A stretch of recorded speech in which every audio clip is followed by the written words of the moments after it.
Erwan Balanant. Merci Madame la Présidente. Mesdames les ministres, en août dernier, par l'adoption de la loi renforçant la lutte contre les violences sexuelles et sexistes, nous avons créé une nouvelle contravention en droit pénal français, l'outrage sexiste. Comme le groupe de travail verbalisation du harcèlement de rue l'avait indiqué dans un rapport préparatoire, une intervention législative était primordiale afin d'endiguer le fort sentiment d'insécurité que les femmes éprouvent dans l'espace public. En effet, sur 100 femmes interrogées par l'INED en 2015, 20 déclaraient avoir été sifflées ou interpellées, 8 avoir été insultées et 3 avoir été suivies dans la rue au cours des 12 derniers mois précédant l'enquête.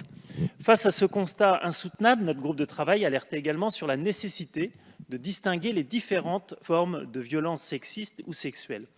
Alors, si la création d'une infraction d'outrage sexiste va indéniablement dans le bon sens pour lutter contre les violences intolérables infligées aux femmes, elle ne doit en aucun cas mener à la requalification d'actes délictuels plus graves en contravention. Vous venez de le préciser, Madame Schiappa, 447 contraventions pour outrage sexiste ont été établies depuis le vote de la loi. Ce chiffre témoigne d'une réelle efficacité de cette nouvelle contravention, et je m'en réjouis. Et je félicite aussi les forces de l'ordre pour le travail effectué. Toutefois, certaines associations expriment encore des inquiétudes relatives à d'éventuelles requalifications.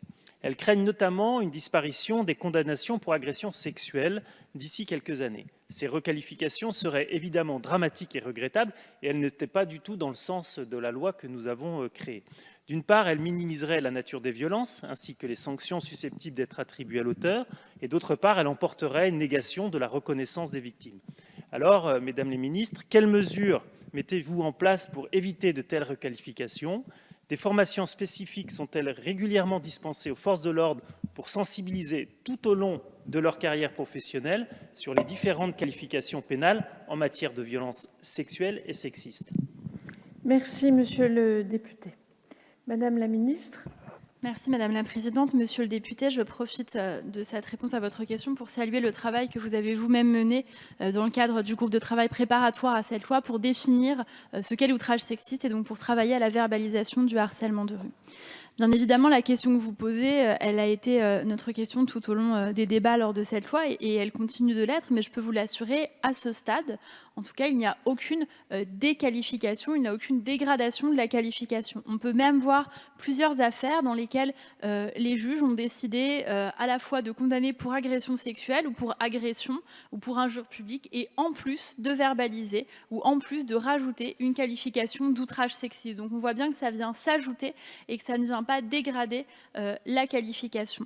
Je voudrais le rappeler d'ailleurs, en ce sens, la circulaire de la garde des Sceaux du 3 septembre 2018, circulaire de présentation de la loi, qui indique clairement que, je cite, « la qualification d'outrage sexiste ne devra être retenue que dans l'hypothèse où les faits ne pourront faire l'objet d'aucune autre qualification pénale plus sévère. » Et en ce qui concerne la formation, elle est permanente. Nous l'avons d'ores et déjà commencé. J'étais à Marseille la semaine dernière avec le préfet des Bouches-du-Rhône pour participer à une journée pleine de formation à la fois des forces de l'ordre, mais aussi des agents assermentés, en lien avec une association, le Centre d'information des droits des femmes et des familles, pour mieux appréhender le continuum des violences sexistes et sexuelles, la qualification d'outrage sexiste, mais aussi les implications et les conséquences qu'ont le harcèlement de rue dans la vie des femmes, c'est-à-dire l'importance que revêt la verbalisation du harcèlement de rue. Mais nous allons continuer à nous y employer pour faire en sorte qu'on ne reste pas sur ces 447 verbalisations, mais qu'on monte en puissance de manière exponentielle.